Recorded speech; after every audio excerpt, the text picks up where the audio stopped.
نحمدہ و نصلی علی رسولہ الکریم۔ برادران اکرام، دو چیزیں بہت زیادہ قیمتی ہیں، لیکن ان کو محفوظ کر کے رکھنا اپنی زندگی میں اس دنیا کے اندر اور اپنے ساتھ قبر میں لے جانا اور آخرت میں ان کا فائدہ دیکھنا، یہ بہت مشکل کام ہے، یہ بہت ہی مشکل کام ہے، یہ بڑا شدید مشکل کام ہے۔ اس وقت جو یہ محفل ذکر ہے، اس میں جو درود شریف پڑھے گئے وہ 1000-2000 بار ہوں گے، جو ذکر کیا گیا آیات شریفہ پڑھی گئیں ان کا ثواب کیا ہے۔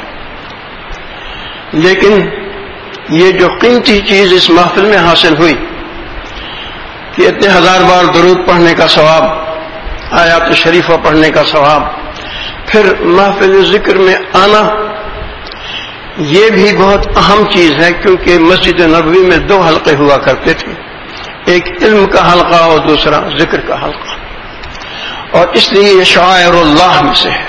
محفل ذکر جو ہے وہ شعائر اللہ میں سے ہے، اور جہاں کہیں محفل ذکر ہوتی ہے ہر طرف سے فرشتے وہاں دوڑتے ہیں اور ایک دوسرے کو کہتے ہیں کہ آؤ تمہارا مطلوب یہاں پر ہے، اور کہتے ہیں کہ اس محفل ذکر میں وہ فرشتے آتے ہیں اور ان کی صفیں بنتی جو ہیں وہ ایک کے اوپر دوسرے آسمان تک ان کی صفیں بن جاتی ہیں۔ محفل ذکر کی اتنی اہمیت ہے، اور اللہ تعالیٰ سوال فرماتا ہے پھر فرشتوں سے کہ تم کہاں سے آ رہے ہو؟ تو وہ جواب دیتے ہیں کچھ تیرے بندے جمع ہوئے تھے جو تیرا ذکر کر رہے تھے۔ تو پھر اللہ تعالیٰ پوچھتا ہے وہ کیا چاہتے تھے؟ تو فرشتے کہتے ہیں اے اللہ تعالیٰ وہ جنت کے طالب تھے، اسی لیے اس محفل ذکر میں یہ دعا میں 3 بار مانگتا ہوں، اللہم انی اسألک جامع کے صیغے میں اللہم انا نسألک الجنۃ الفردوس ونعوذ بک من النار، اس دعا کو میں 3 بار مانگتا ہوں۔ وہ کیا چاہتے تھے؟ اے اللہ تعالیٰ وہ جنت چاہتے تھے۔ کس چیز سے وہ بچنے کے طالب تھے؟ اے اللہ تعالیٰ وہ جہنم کے عذاب سے بچنے کے طالب تھے۔ تو اللہ تعالیٰ فرماتا ہے تم گواہ رہو کہ میں جو وہ چاہتے تھے میں نے ان کو دیا، اور جس سے وہ بچنا چاہتے تھے میں ان کو بچا دوں گا۔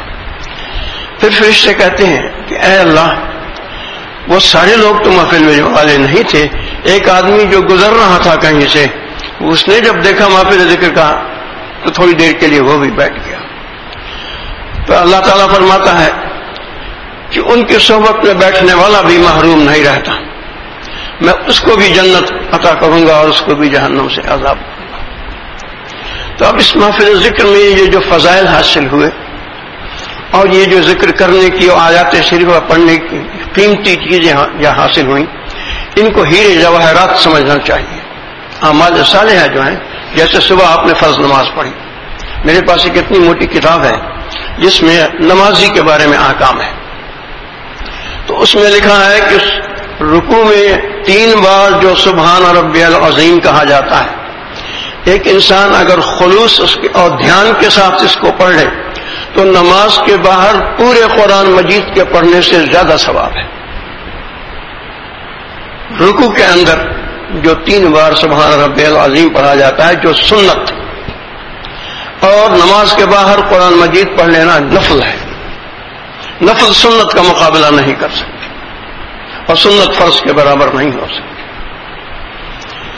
اچھا جی، صبح آپ نے نماز پڑھی اور اس میں تسبیحات بھی پڑھی، کچھ لوگ درود استغفار وغیرہ بھی پڑھتے ہیں۔ اب اگر آپ کی نگاہ یہ نہیں ہے کہ یہ بڑی قیمتی چیزیں ہیں، اللہ کا ذکر و درود و استغفار، مجھے اس کی ایسے حفاظت کرنا چاہیے جیسے میرے جیب میں ہیرا کوہ نور رکھا ہوا ہو یا کوئی قیمتی جواہر رکھا ہو، تو میں بڑی حفاظت سے اس کو رکھوں گا، کوئی دیکھنے نہ پائے، کسی کو پتہ نہ لگے، معلوم نہ ہو کہ میرے پاس ہے۔ اس سے زیادہ حفاظت کرنی پڑتی ہے ان اعمال کی، کیونکہ زبان کی ایک ذرا سی لغو بات جس میں کوئی غیبت کے چغل خوری آ گئی تمام اعمال کو جلا کے ختم کر دیتی، تمام اعمال کو جلا کے ختم کر دیتی۔ اب اس کو جی بچا کے رکھنا پورے دن۔ اب آپ نے ظہر کی نماز پڑھی، جو مسجد کو چل کے آتا ہے ایک ایک قدم پر اس کو ثواب ہے، اور اس کے ایک گناہ معاف کیے جاتے ہیں۔ جو چل کے جاتا ہے، رسول صلی اللہ علیہ وسلم نے فرمایا کہ جو 3 چیزیں ہیں ایسی ہیں کہ جن کا ثواب اگر معلوم ہو جائے تو لوگ آپس میں لڑائی کر کے اور جھگڑا کر کے لیں۔ پہلی چیز، شدید گرمی کا موسم جیسے یہ ہے، اس میں پیدل چل کے مسجد کو جانا، گرمی کو برداشت کرتے ہوئے پیدل چل کے مسجد کو جانا، اس گرمی میں جانے کا ایسا ثواب ہے کہ فرمایا کہ لوگ لڑ کے لیں اگر اس ثواب کی مقدار کا پتہ لگ جائے۔ جو قدموں سے چل کے جانا ہے وغیرہ وہ تو خیر ہے ہی۔ دوسری چیز اذان کا دینا، کہ معلوم ہو جائے اگر اس کا ثواب تو ہر شخص کوشش کرے کہ میں یہ ثواب دوں، میں اذان دوں۔ تیسری چیز ہے جماعت کی پہلی صف، کہ اس کا ثواب لوگ لڑ کے حاصل کرنا چاہیں کرنے، اگر معلوم ہو جائے کہ جماعت کی پہلی صف کا کتنا ثواب ہے۔ اب آپ کو جو یہاں ثواب حاصل ہوا، آپ نے جو کلمات پڑھے، یہ قیمتی ہیرے و جواہرات کے مانند تھے، ان کو آپ شام تک بچا کے رکھیں، ایک نامحرم عورت پر نظر پڑ گئی، ختم سارا کا سارا۔ آنکھوں کو اگر ارادتاً ایک نامحرم عورت پر نظر پڑ گئی، وہ سب ختم ہوا، گیا سارا کا سارا۔ نیکیاں جو ہیں، ان الحسنات یذہبن السیئات، نیکیاں برائیوں کو دور کر دیتی ہیں، اسی طرح برائیاں نیکیوں کو ختم کر دیتی ہیں۔ آپ نے اب ظہر کی نماز پڑھی، اس کے اندر بھی آپ کو چلنے کا، آنے کا، جانے کا، اللہ کے گھر میں بیٹھنے کا ثواب ہے۔ یہ آتا ہے المنتظر للصلاۃ کأنہ فی الصلاۃ، کہ جو انسان نماز کا انتظار کر رہا ہے ایسا ہے جیسے کہ وہ نماز پڑھ رہا ہے، نماز کا ثواب دیا جاتا ہے۔ تو جو شخص اذان کے وقت آ گیا اور سنت پڑھ کے بیٹھا رہا، اس کو نماز پڑھنے کا ثواب ملتا رہتا ہے۔ آپ کو یہ ثواب ملا جو لوگ پہلے آ گئے۔ اب صبح کی نماز کا ثواب، جو ذکر وغیرہ کیے، استغفار وغیرہ کیے، درود پڑھے، سبحان اللہ والحمدللہ کی تسبیحات پڑھی، آتا ہے کہ سبحان اللہ والحمدللہ 100 بار پڑھنے سے آسمان و زمین کا خلا نیکیوں سے بھر دیا جاتا ہے، اور جو 100 بار لا الہ الا اللہ پڑھے، آسمان و زمین کا خلا نیکیوں سے بھر دیا جاتا ہے۔ آپ نے تسبیح پڑھی سبحان اللہ والحمدللہ ولا الہ الا اللہ واللہ اکبر کی۔ اب یہ قیمتی ہیرے و جواہرات ہیں، ان کو شام تک بچا کے سونا یہ بڑا مشکل ہے۔ شام کو سوتے وقت کوئی آ گئی بیوی صاحبہ جو شادی شدہ لوگ ہیں، یا کوئی رشتہ دار کی بات نکالی، کسی کی بات نکالی۔ آج لوگوں کی خوبیاں تو لوگ بیان نہیں کرتے، برائیاں بیان کرتے ہیں۔ شیطان بھی یہی چاہتا ہے کہ دن بھر میں جو اس نے کمائی کی ہے شام کو خالی ہو کے سوئے۔ تو بس جی وہ کوئی آ گیا، بیٹا آ گیا، بیٹی آ گئی، بیوی آ گئی، کوئی اور آ گیا، ایک بات نکالی، اس کے اندر چغلخوری یا غیبت ہو گئی، وہ سارا خالی ہو کے سوئے۔ یہ ایک بات ہے کہ آج دن بھر کے اعمال کو جو آپ کریں گے ان کو بچا کے عشاء کے وقت تک، سونے کے وقت تک رکھنا، یہ بڑا مشکل کام ہے۔ اس میں 2 چیزوں کی ضرورت ہوتی ہے۔ رسول صلی اللہ علیہ وسلم کا یہ ایک حدیث شریف ہے، آپ کا ایک نام ہے عقل کل۔ رسول صلی اللہ علیہ وسلم کو جب اللہ تعالیٰ نے عقل بنائی تو اس کے 100 حصے کر کے 90 حصے رسول صلی اللہ علیہ وسلم کو دیے۔ جو 10 حصے بچے اس میں سے 9 حصے بقیت انبیاء میں تقسیم کیے، اور جو 1 حصہ بچا وہ ساری مخلوق میں تقسیم کیا۔ تو آپ کا ایک نام ہے عقل کل، رسول صلی اللہ علیہ وسلم۔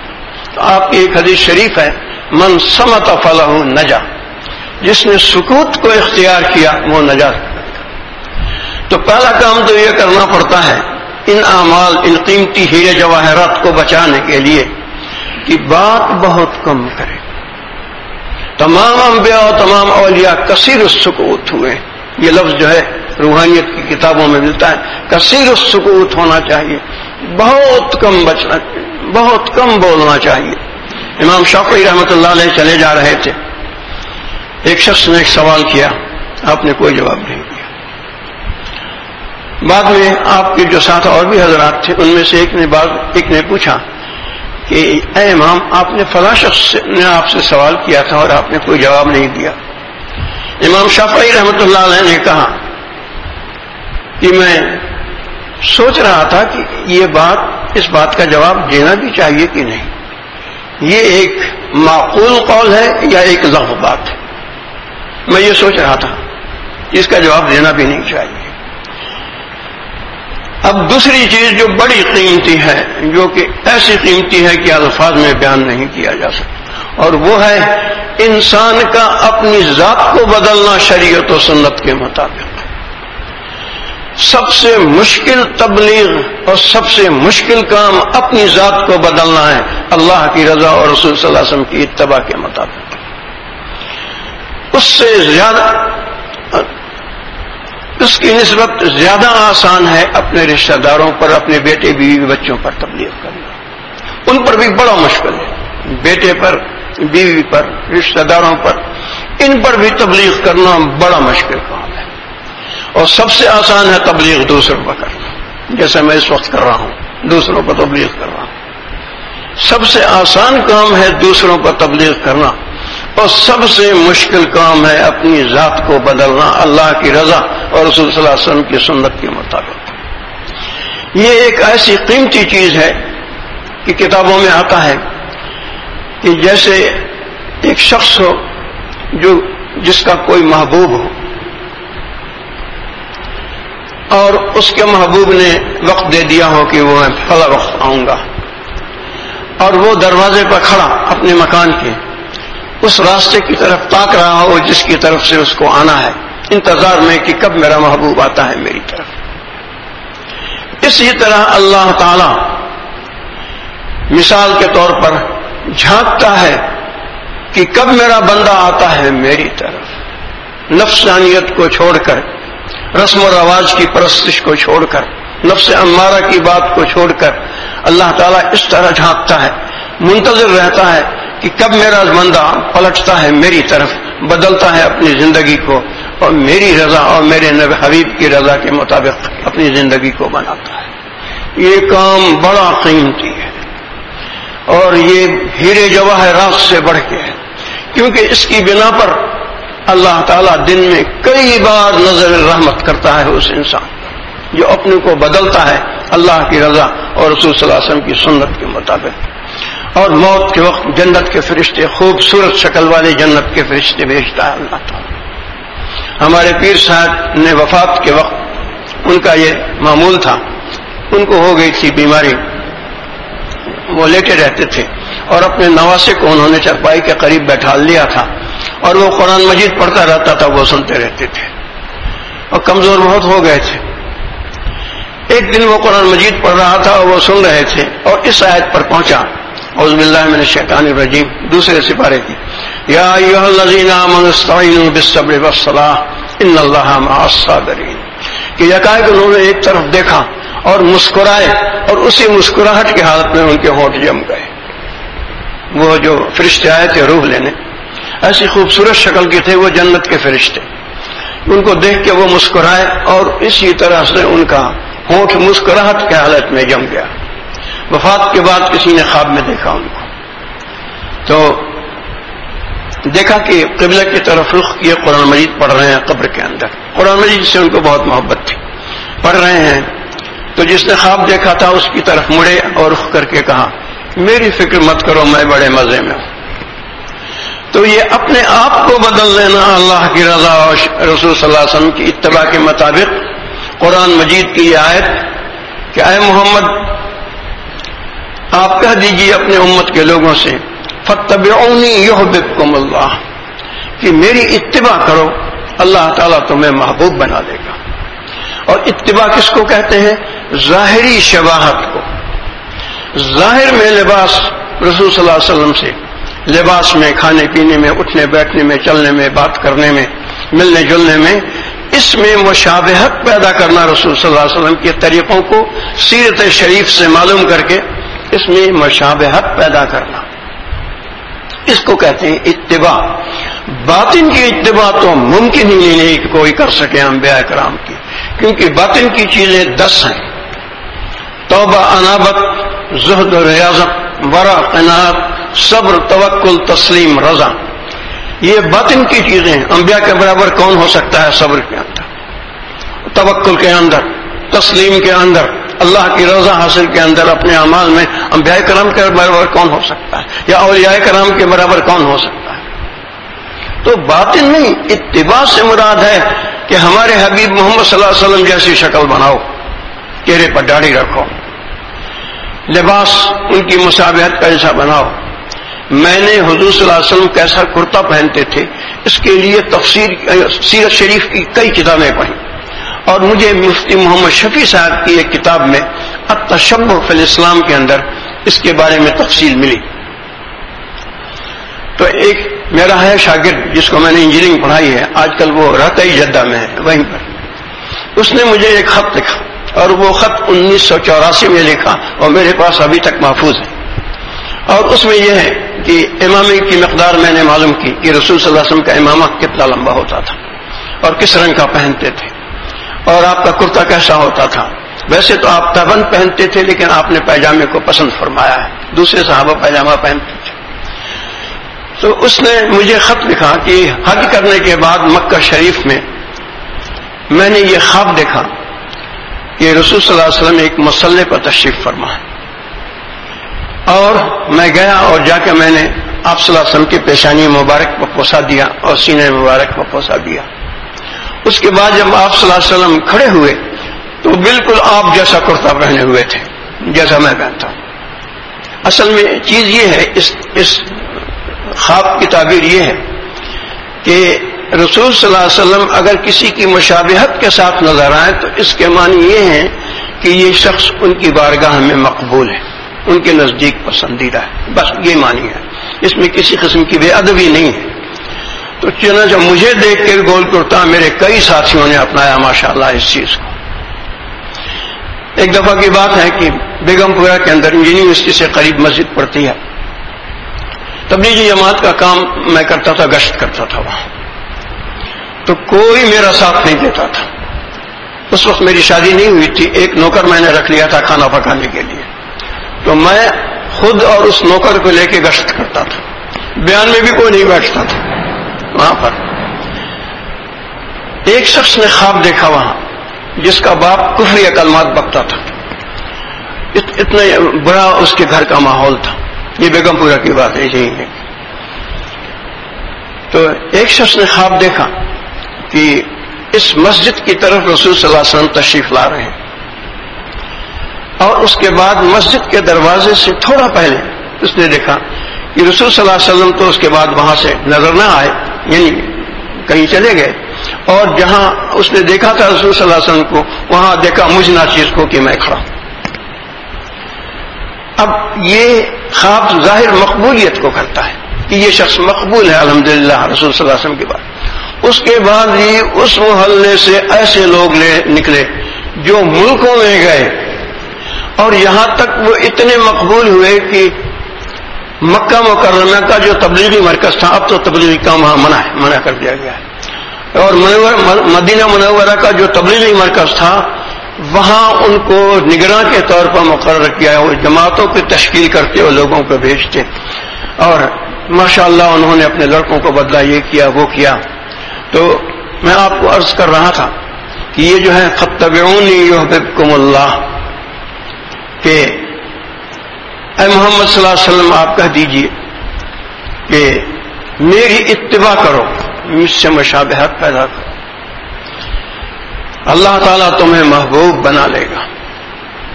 انسان اگر رسول صلی اللہ علیہ وسلم کی اتباع چھوڑ کر غیروں کی اتباع کرے تو وہ نفس امارہ کو، شیطان کو اور رسم و رواج کو محبوب ہوتا ہے، لیکن اگر اس کے حبیب کی اتباع کرے رسول صلی اللہ علیہ وسلم کی تو وہ اللہ کی نظروں میں محبوب ہوتا ہے، رسول صلی اللہ علیہ وسلم کی نظروں میں محبوب ہوتا ہے۔ اور میں بات کو ختم کروں، اب اللہ تعالیٰ نے رسول صلی اللہ علیہ وسلم کو فرمایا اے محمد قیامت کے دن میں تمہیں خوش کر دوں گا، یعنی تمہارے امتیوں کو بخش کے،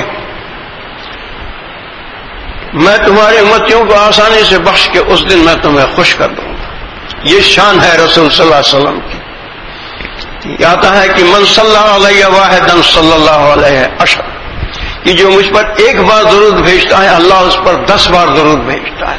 کیا شان ہے رسول صلی اللہ علیہ وسلم کی، اور کیا شان ہے آپ جیسی شکل بنانے کی اور آپ کی اتباع بنانے کی۔ تو یہ دو چیزیں بڑی قیمتی ہیں، آج کے دن میں بھی سمجھ لیجئے اس بات کو کہ آپ نے جو کچھ ذکر و اعمال صالح کیے ہیں اور جو شام تک کریں گے اس کو بچا کے رکھ لینا اور سو جانا بڑا مشکل کام ہے. ان قیمتی یہ ہیرے جواہرات کو یہ بڑا مشکل کام ہے. اور دوسرا اپنے آپ کو بدلنا شریعت و سنت کے مطابق کہ اللہ جب دیکھے تو دیکھ کے خوش ہو, کیونکہ آتا ہے الخلق عیال اللہ, مخلوق اللہ کی عیال ہے. فأحب الخلق الی اللہ من احب عیالہ, بس اللہ کو نزدیک سب سے زیادہ محبوب وہ ہے جو اس کی مخلوق سے محبت کرے. کہتے ہیں یہ دو خاص بات ہے مسلمانوں کے ساتھ. اگر کسی مسلمان کو اس کی کسی پچھلے عیب کا یا کسی گناہ کا کسی نے تانا دیا کہ تو نے فلاں وقت میں یہ برا کام کیا تھا, تو جب تک وہ خود اس میں مبتلا نہیں ہو لے گا نہیں مرے گا. یہ شان ہے مسلمان کی. دوسرا, اگر کسی نے کسی مسلمان کے کسی ایسے عیب کو کھول دیا کہ جس کی بنا پر اس کو شرم آئے گی لوگوں کے سامنے آنے سے, چھپے گا وہ کہ لوگوں اتنا بڑا میرا عیب تھا وہ کھول دیا اس شخص نے, میں کس ملک کو لے کے اب جاؤں, تو اس نے کعبے کو ڈھا دیا اور گرا دیا. کسی مسلمان کو اس درجے بے عزت کر دینا کہ وہ لوگوں میں منہ دکھانے سے شرمائے, ایسا ہے جیسے اس نے کعبے کو ڈھا دیا اور گرا دیا. سبحان اللہ و بحمدہ, سبحانک اللہم و بحمدک, اشہد ان لا الہ الا انت استغفرک. اللہم صلی علی سیدنا محمد وعلی آل سیدنا محمد وبارک وسلم. بات ختم ہو گیا.